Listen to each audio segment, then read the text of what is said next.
আগামীকাল রাতে আবারও চুরির ঘটনা ঘটল চালকিডাঙ্গা বাজারে। তহিদুল ভাইয়ের পেট্রোল ডিজেলের দোকান। বিসমিল্লাহির রহমানির রহিম। অতি দুঃখের সাথে জানানো, চালকিডাঙ্গা বাজারে তহিদুল ভাইয়ের দোকান চুরি হয়েছে আগামীকাল রাতে।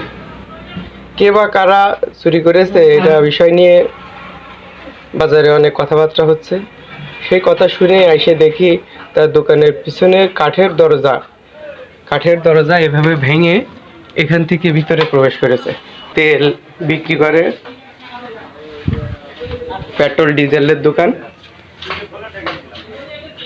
এ হলো তহিদুল ভাই। খুব খারাপ লাগতেছে যে তার দোকানে এভাবে আগামীকাল রাতে চুরি হয়। সামনে কিছু পোল্ট্রি মুরগিও সে বিক্রি করে, টলা বিক্রি করে। যাই হোক, একটা বড় টাকা বিজনেস সে করে।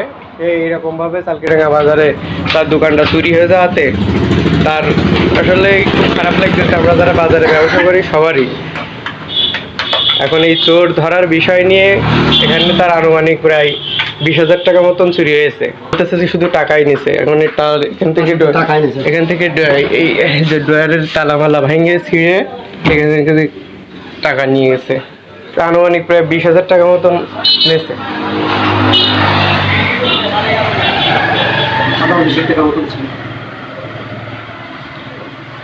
বুঝল ভাই, এখন ব্যবসা আপনার। এখন আপনি যেটা ভালো বুঝবেন, আপনার যেটা ভালো করলে মনে হবে, আপনি কি করবেন সেটা আপনার বিষয়। তা আপনি আপনার টাকা উদ্ধারের জন্য আপনি যথেষ্ট পরিমাণ চেষ্টা করবেন, যেটা ভালো হয় সেটাই করেন।